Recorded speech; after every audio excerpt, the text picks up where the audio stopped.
안녕하세요. 올해 딱 30이 되는 여자입니다. 현재 동갑내기 남자친구와 결혼 이야기가 오고 간 지 조금 되었습니다. 진행은 딱히 나가지 않고 있어요. 양가 인사를 아직 안 했기 때문입니다. 저는 저희 부모님께 남자친구를 이미 소개시켰는데 남자친구의 경우가 조금 복잡해서 말입니다. 바보 온달과 평강공주 이야기 정도는 아니겠지만 남자는 여자하기 나름이라는 말 믿고 정말 잘 해보고 싶었어요. 지금은 몇 번을 생각해봐도 이게 맞는 건가 싶고 여러 고민을 하게 만듭니다.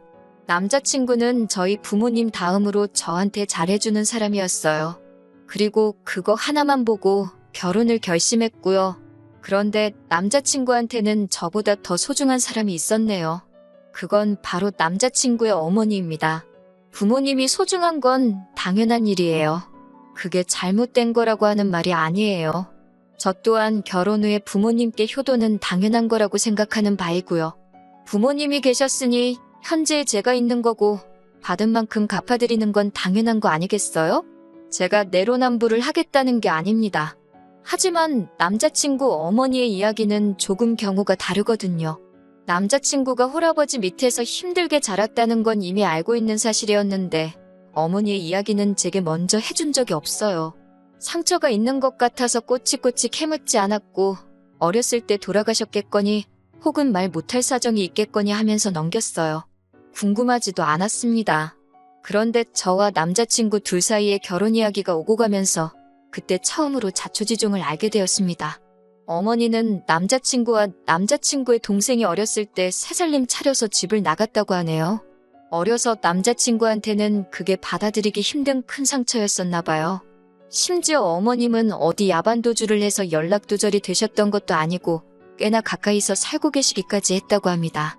동생이 조금 자라서 엄마 찾으며 땡깡 부릴 때 남자친구가 동생을 데리고 어머님을 찾아가기까지 했었는데 어머님은 어린 자식들한테 찾아오지 말라고 단호하게 이야기를 하셨다고 했다고 하고요. 그냥 그런 슬픈 과거사가 있거니 생각했는데 남자친구의 말에는 어머님을 향한 반발심보다 그리움이 더 커 보였고 아버님에 대한 반발심마저 느껴졌습니다. 저는 남자친구의 말이나 행동에 조금 이상하다는 느낌을 받았어요. 어머님을 그리워할 수는 있지만 그렇다고 아버님을 증오할 필요까지는 없어 보였거든요. 어쨌든 지금의 남자친구가 있기까지 어머님의 도움 없이 자식들 키워낸 아버님의 공이 컸다고 생각하거든요. 충분히 갚아야 할 은혜라고 생각하는데 남자친구는 동생만 아버님 품에서 독립을 하고 나면 아버님은 국물도 없다는 식으로 말을 했어요. 결혼 이야기가 오고 가는 와중이기는 하지만 어쨌든 그때까지는 결혼한 사이도 아니다 보니 남의 집안일에 괜히 상관하고 싶지 않아서 말을 아꼈는데 자세한 내막을 알고 보니 남자친구는 취직을 한 이후부터 어머님하고 지속적으로 연락을 하고 있던 상황이라는 걸 알게 되었어요. 연애하는 동안 저는 남자친구를 이미 부모님한테 인사를 시켰던 상황이었는데 남자친구는 도통 아버님께 저를 인사시키는 자리를 마련해주지 않았거든요. 그런데 어머님 이야기를 제게 털어놓고 난 뒤부터 남자친구는 계속해서 저를 어머님한테 인사시키고 싶어 했습니다. 솔직히 많이 혼란스러웠어요. 인사를 한다면 저는 당연히 지금의 남자친구가 있도록 키워주신 아버님을 먼저 뵙는 게 순서라고 생각했거든요. 그런데 그걸 생략하고 어머님을 먼저 인사를 시키겠다는 거잖아요. 그런데 남자친구는 다짜고짜 아버님은 결혼식 때 부르지도 않겠다는 선언을 하는 겁니다. 혼주석에는 어머님이 오실 거고 아버지와는 연을 끊고 지내겠다고 하는 거죠.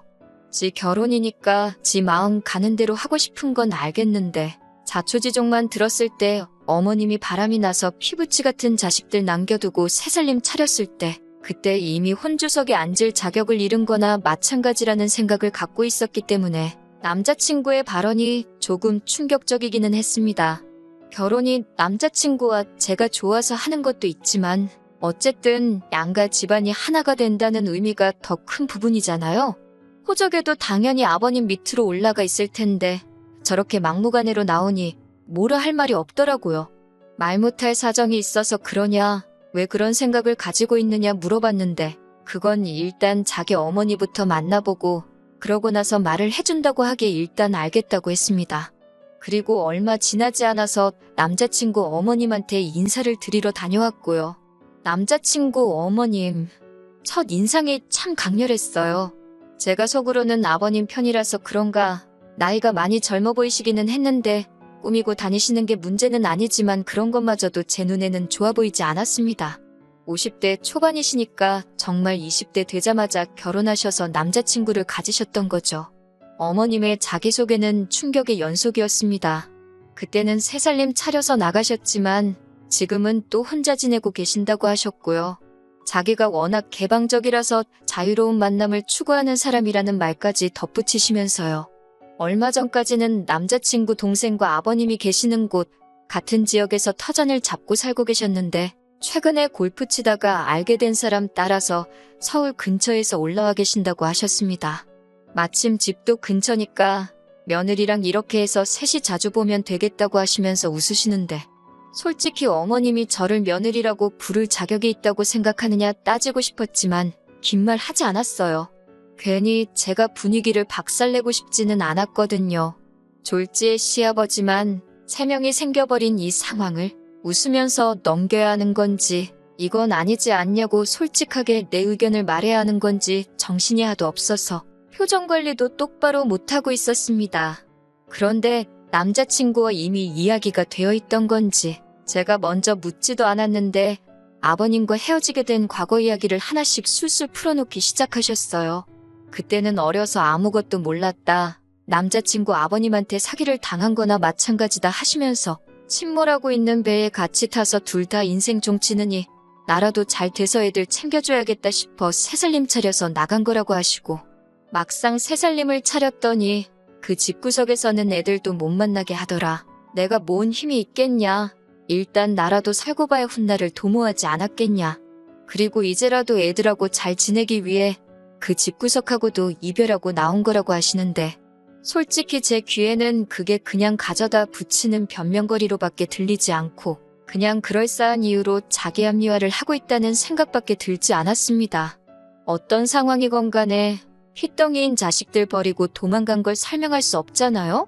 어떻게든 엄마 노릇을 하고 싶었는데 새살림 차린 집에서 못하게 막았으면 진작에 그 집구석을 나와서 혼자 지내시더라도 아버님과 이미 갈라섰다 하더라도 충분히 자식들과 교류하며 어느 정도 뒷바라지를 해주실 수 있던 것 아니겠어요?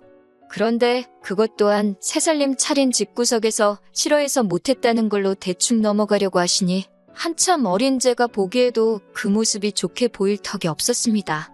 지금 혼자 계신다는 말도 솔직히 자식들 때문에 그런 건지 아니면 재벌은 남 못 주고 밖으로 돌다가 쫓겨난 건지 아무도 모르는 이야기 아닌가요? 그런데 남자친구 취직하고 나서 연락을 해오셨던 걸 보면 제 생각에는 후자에 더 힘이 실리는 이야기 같은데 제가 아버님 대변인으로 나와서 시시비비를 가리려고 나온 자리도 아니고 그때는 어머니 사랑 못 받고 자란 남자친구가 어머니와 함께 있는 것만으로도 너무 좋아 보여서 최대한 크게 따지고 들지는 않으려고 꾹꾹 참고 있었어요. 그동안 못 받은 어머니의 사랑을 받고 싶은 건지 효자 노릇을 하고 싶은 건지 주문한 음식이 나왔는데 어머님 드시기 편하라고 돈가스를 드시기 편하게 조각조각 하나씩 썰어주고 있는 모습을 보니 안쓰럽기도 하고 화가 나기도 하고 참 오만 가지 감정이 교차하더군요. 30살 저희들한테 맛있는 거 사주신다고 데려간 곳이 집 근처 돈가스 집인 것도 조금 그렇긴 했는데 제가 계산을 하려고 했는데 기어코 당신이 계산하신다고 하신 걸 보면 어머님이 정말 상황이 좋지 않은데 어떻게든 잘 해보고 싶다는 진심이 느껴지기도 하고 그때까지는 조금 지켜보자는 생각이었어요. 식사가 끝나고 나서 어머님이 이대로 헤어지기는 아쉽다고 하시면서 당신 집에 가서 과일이라도 먹고 가라고 하시기에 따라갔습니다. 새로 만나시는 분이 있다고 해서 저는 또 새살림을 차리신 건가 싶었는데 그게 아니더라고요. 어머님은 서울에 따로 집을 가지고 계신 건 아닌 것 같았고 연립주택에 새들어 살고 계셨어요. 방 1개에 거실, 주방, 욕실 다 따로 있기는 했는데 사이즈가 그렇게 크지는 않았습니다. 골프 치다가 알게 된 사람 따라왔다는 말에 새살림 차려서 잘 지내시는가 보다 했는데 둘이서 아직 서로 알아가는 단계이다 보니 일단 급한 대로 작은 방 구해서 지내고 계신다고 하셨습니다. 그리고 그 좁아터진 집에서 과일을 먹으면서 이런저런 이야기를 나누는데 어머님께서 시커먼 속내가 잔뜩 담긴 한마디를 하시더라고요. 이렇게 셋이서 있으니까 너무 좋으시다고. 식사 자리에서는 이렇게 셋이 자주 보자고 하시던 말이 이번에는 그냥 이렇게 셋이서 알콩달콩 살아도 좋겠다고 살짝 돌려서 말을 꺼내시더라고요. 누가 들어도 우리 결혼하면 방 한 칸 내달라고 같이 사는 게 어떤지 저를 떠보려고 꺼내신 말로밖에 들리지 않았어요. 남자친구는 어머님 속뜻을 알고 그러는 건지 모르고 그러는 건지 그러면 참 좋겠다고 동조하면서 해실해실 웃고만 있었고요. 집에 돌아오는 길에 저는 이미 느낌이 쎄해서 이 결혼을 해서는 안 되겠다는 생각이 들었습니다. 그래서 남자친구한테 솔직하게 대답해달라고 하고 단도직입적으로 물어봤어요. 혹시 너 지금 결혼하면 어머님 모시고 살고 싶어서 밑밥 가는 거냐고요. 그러니 남자친구는 그게 무슨 소리냐입니다. 어머니는 어머니 인생이 있고 우리는 우리 인생이 있는 거 아니겠냐고 선은 확실하게 긋더라고요. 어머니는 지금 만나는 분도 계시고 한데 왜 우리랑 사시겠냐고 하면서 오히려 그런 질문을 한 저한테 지금 무슨 생각을 하는 거냐고 화를 내더라고요. 그래서 솔직한 제 심정을 이야기해줬습니다. 내가 느끼기엔 어머님이 우리가 결혼하게 되면 같이 살고 싶어 하시는 것처럼 보였다. 오늘 내 반응을 봤다면 알겠지만 솔직히 너 키워주신 아버님 무시하고 어머님이 혼주석에 앉아 계시게 하는 것도 맞다고 생각하지 않고 오늘 자리가 여러모로 나한테는 불편한 자리였다. 이런 식으로 그간 속안에 담아두었던 이야기를 다 꺼냈지요. 취직 후부터 연락을 하고 지냈다고 하는데 그러면 이제 2년 정도밖에 안 된 거거든요. 같이 사는 것도 아니고 어머니가 새로 만나시는 분 알고 나서 여기 올라오신 지는 또 반년 정도밖에 안 된 건데 언제부터 그렇게 어머님을 잘 알았다고. 남자친구는 우리 엄마 그런 사람 아니라고 하면서 저보고 너무 나쁘게만 보지 말라고 하는 겁니다. 사실 아버님이 다 잘못한 거라고 어머님 편을 들면서 말이죠. 아버님이 애초에 어머니한테 잘했으면 어머니가 자기랑 동생 두고 새살림 차릴 필요도 없었던 거 아니냐. 자기가 지금 이 자리까지 오게 된 것 또한 아버님 덕이 아니라고. 다 자기가 잘해서 여기까지 온 거 아니겠냐고. 그러니 그건 자기가 잘했기에 다 자기 덕이지 아버님 덕이 아니라고 하는 말인 겁니다. 누가 들으면 태어나자마자 지 혼자 벌어서 공부하고 학원 다니고 대학 가고 그랬는 줄 알겠는데 그건 또 아니거든요. 대학 생활을 서울에서 자취생활하면서 학자금 대출도 없이 아르바이트도 안 하고 지냈는데 그걸 어떻게 자기 덕이라고 할 수 있나요? 제가 세상에 너보다 어려운 환경에서 이룰 거 못 이루고 하고 싶은 거 시작도 못 해보고 포기하는 사람들이 한두 사람이 아니라고 복 받은 줄 알고 아버님한테 잘하라고 한마디 했습니다. 그랬더니 갑자기 혼자 욱해서 네가 내 자라온 과정을 아냐 마냐 하면서 울분을 쏟아내더라고요.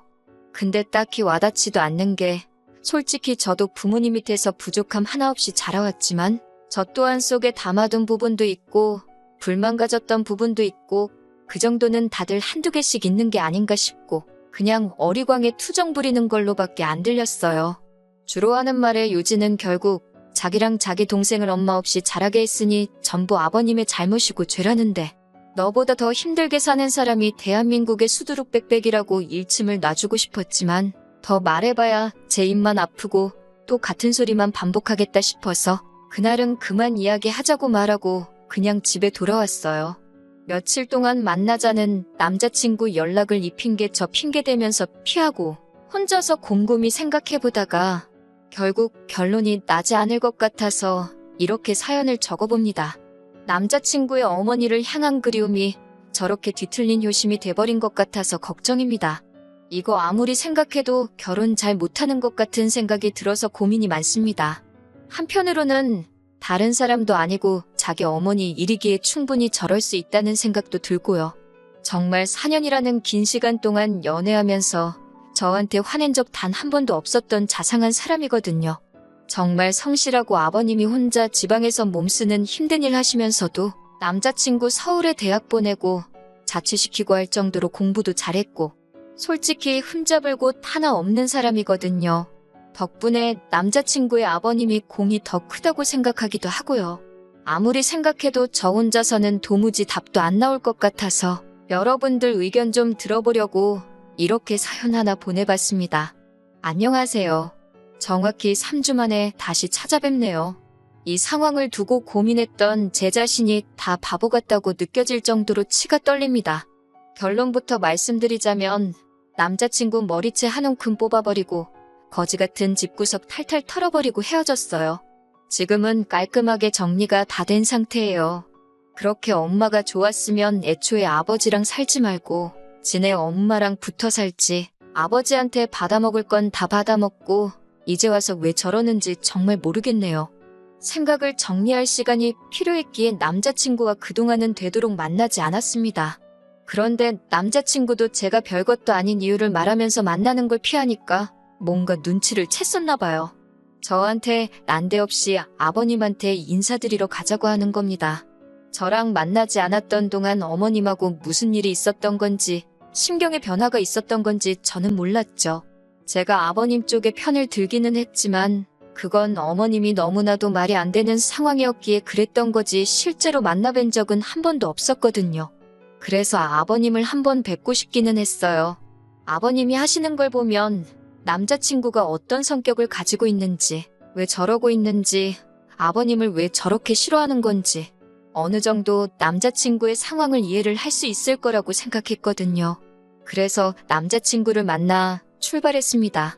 그런데 경부고속도로에서 갑자기 수원으로 차가 빠지는 겁니다. 아버님 계시는 곳은 절대 아니죠. 수원 쪽에는 어머님이 계시는 곳이거든요.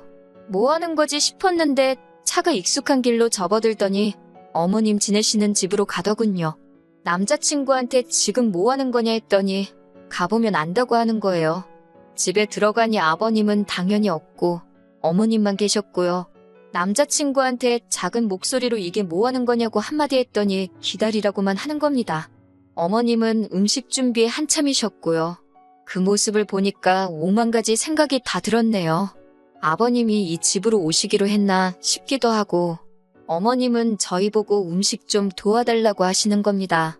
거실 한편에 교자상도 펴져 있고 준비하고 계시던 음식을 봐도 대충이 북어포니에서 있는 게 앞만 봐도 식사 때문에 준비하시는 건 아닌 것 같고 제사상이 아닌가 싶었습니다. 그런데 조금 혼란스러웠던 게 두 분이 이혼하신 거잖아요? 그러면 제사를 지낼 이유가 없지 않나 싶었어요. 어머님 쪽에서 남자 형제가 없어서 제사를 어머님이 가져오신 건가? 그런 생각까지 했습니다.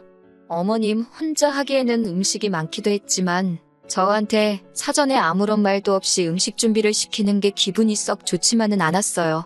그런데 어머님은 저보고 잘 보고 배우라고 하면서 앞으로는 다 제가 해야 할 일이라고 하시는 겁니다. 아직 결혼이 확정된 상황도 아닌데 솔직히 왜 저러시나 싶었어요. 그래도 아버님이 오신다니 별말 안 하고 준비하는 것부터 상 차리는 것까지 끝까지 도왔습니다. 저희 집도 제사를 지내기 때문에 제사 지내는 것 자체가 문제라고 생각해 본 적은 없었거든요. 준비가 다 끝나고 어머님이 어디에 전화를 하시니 얼마 안 있어서 문이 열리는 소리가 들리더라고요. 아버님이 들어오셨고 남자친구가 오셨어요? 아버지? 하고 살갑게 맞이하는데 속으로 했습니다. 앞으로 평생 얼굴도 안 보고 살 것처럼 아주 이빨을 드러내놓고 있던 모습과는 다르게 외투도 직접 받아서 옷걸이에 걸어주고 너무 잘했기 때문이에요. 무뚝뚝하신 성격인지 저한테는 살짝 목리만 하고 들어오시자마자 준비되어 있는 제사상의 향을 피우시더군요. 남자친구가 옆에서 술 한 잔 따르고 저를 올리시더니 그 다음에는 다 같이 절을 하자고 해서 얼떨결에 저도 절을 해버리고 말았어요. 그리고는 이게 맞나 싶어서 저는 실례하겠습니다 하고 밖에 나가 있었습니다. 제사가 다 끝나고 나서 저보고 뒷정리를 도우라길래 일단 저도 도왔어요. 이때까지만 해도 저는 정말 아무것도 몰랐습니다.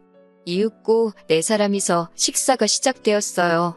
아버님이 과묵하셔서 그런지 식사 자리가 분위기가 조금 무거운 편이었습니다. 아버님이 앞에 계시면 저렇게 찍소리도 못할 거면서 뭘 그렇게 아버님이 싫다고 이를 갈고 그랬는지 싶었습니다. 오고 가는 말이 하나도 없다 보니 제가 아버님 말씀 많이 들었다고 저희가 내려가도 됐는데 여기까지 오시느라 힘드셨겠다고 한마디 했어요.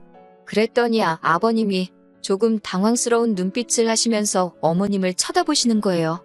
그리고 이어진 설명에 정말 저는 두 손 두 발 다 들고 결혼은 물론이고 남자친구와의 관계를 정리해버리게 되었습니다. 온갖 근엄한 척을 다 하던 그 사람은 아버님이 아니었던 겁니다. 어머님 세인이라던 그 사람이었던 거예요. 이때는 이미 상황을 정리해보고 화를 참고 그런 수준의 문제가 아니었습니다. 열이 확 오르더라고요. 남자친구한테 대체 이게 무슨 상황인 거냐고 물으니 남자친구는 대수롭지 않게 뭐가 문제냐는 듯 아버지께 저를 인사시킨다고 하지 않았냐 하면서 당당하게 나오더군요. 저게 니네 엄마 세인이지 어떻게 아버지냐고 했더니 저보고 말 조심하라고 하더군요. 앞으로 지한테 아버지는 저 사람 한 분뿐이라나요. 어머님한테 3주 전만 해도 알아가는 단계라고 했는데 벌써 결혼까지 다 하신 거냐고 물어보니 그건 또 아니랍니다. 아직 그 남자 쪽에서 이혼을 하지 않았다고. 그 말을 들으니 화가 나는 걸 떠나서 어처구니가 없더군요. 그러면 저보고 지금 생판상관도 없는 사람 제사 준비를 시킨 거냐고, 그리고 앞으로 제가 하게 될 테니 배우라고 한 거냐고 따져 물었어요. 그러니 이번에는 어머님이 나서서 저한테 통사정을 하는 겁니다. 제가 잘 도와줘야 한다는 거예요. 자기가 그 남자분하고 잘 되려면 제사를 이어받아야 한다고요. 그러면 그분이 지금의 부인과 이혼을 하고 그리고 나서 자기와 결혼을 해줄 거라고 하는 겁니다. 그러면서 자기가 안정적으로 정착을 하려면 저랑 남자친구가 잘해야 한다는 거예요. 어머님의 세인은 애초에 제가 남자친구랑 분위기가 안 좋아지기 시작할 때 몰래 외투 챙겨서 밖으로 슬금슬금 나가던데 알고 보니 자리를 피해준 게 아니고 분위기가 이상해지니까 아예 집으로 꽁지가 빠지도록 내빼버린 상황이었고요. 정말 토시 하나 틀리지 않고 어머님한테 지금 제정신으로 하시는 말이냐고 한마디 했습니다. 어머님이 잘 되기 위해서 지금 남의 집 귀신을 아직 결혼도 안 한 예비 며느리한테 떠넘기는 거냐고요. 제가 따따따 쏘아붙이며 어머님을 몰고 가니 남자친구가 저한테 버럭 소리를 지르더군요. 시어머니한테 말버릇이 그게 뭐냐고요. 그러면서 지금 이 상황이 전부 다 제 탓인데 저보고 그것도 하나 이해 못해주는 거냐고 적반하장으로 나오는 겁니다. 너네 집이 콩가루인 게 왜 내 탓이냐고, 어떻게 그걸 내 탓이라고 할 수 있느냐고 했어요. 그랬더니 남자친구가 이유라고 설명한다는 말이 제가 어머님하고 합가할 생각이 없다고, 그건 싫다고 했지 않느냐고 하는 겁니다. 그러니 어머님이 하루라도 빨리 새살림을 또 차려서 첩질하는 게 아니라 그 집 구석 안방마님이 돼야지 자기도 안심하고 저랑 결혼을 할 수 있다는 거예요. 아주 속된 말로 이 정도면 아주 연병을 넘어서 예술이 아닌가 싶더라고요. 그대로 남자친구 머리를 한 움큼 집어서 겨우 나랑 이 꼴 보자고 여태껏 키워준 아버지 은혜도 저버리고 자식들 버리고 집 나가버린 어머니를 택한 거냐고 고래고래 소리를 질렀습니다. 머리채를 잡힌 남자친구가 이리저리 흔들리다가 바닥에 철푸덕하고 쓰러졌는데 제 손에 남자친구 머리카락이 한 움큼 잡혀있더라고요. 나자빠져 있는 남자친구를 봐도 성질이 안 풀리길래 어머님한테도 사람이 그러는 거 아니라고, 염치가 얼마나 없으면 자식들 앞에 다시 나타날 생각을 하시냐, 자식들로 모자라 멀쩡한 집안 파탄내고 예비 며느리 등골까지 빨아먹으면서 살고 싶냐고 염치 좀 찾고 살라고 했습니다. 남자친구와 연락 없이 지내던 3주 동안 저도 어느 정도 마음 정리가 끝나가던 상황인지라 그렇게 집안을 아주 뒤집어 놓고 나오는데 신기하리만치 아쉬움이 전혀 없었고 오히려 깔끔하게 다 털고 정리해버릴 수 있었다는 사실에 속이 다 후련하더군요. 평소였으면 연락이라도 몇 번 왔었을 텐데 그동안 아무런 연락도 없는 걸 보니 잘못을 뉘우친 건지 아니면 남은 인생 이제 엄마한테 등골 쪽쪽 빨리면서 살기로 결심한 건지 저한테 아무런 연락이 없네요. 차라리 잘 된 것 같아요. 4년 연애한 시간이 허송세월로 느껴질 만큼 허무하지만 오히려 제가 정리 못하고 이 관계를 질질 끌고 갔다면 아마 저도 화병 때문에 제명에 못 살았을 겁니다. 더 더러운 꼴 보기 전에 빠른 결심을 한 게 잘했다 싶어요. 한편으로는 제가 그동안 엄청 착하게 살아왔나 싶기도 하고 어머님한테 고마운 부분도 있기도 해요. 괜히 저랑 남자친구가 결혼하고 나서 남자친구 앞에 나타났다면 그건 그거대로 더 큰일이었을 테니까요. 깔끔하게 결혼 이야기 오고 가기도 전에 정리할 수 있는 계기를 주셔서 말입니다. 어떻게 보면 지옥 불구덩이에 발을 담그기 전에 하늘이 제게 기회를 주신 게 아닌가 하는 생각마저 들어요. 이런 기회를 주신 것에 대해 항상 감사하며 앞으로도 항상 착한 일만 하면서 살아야겠습니다.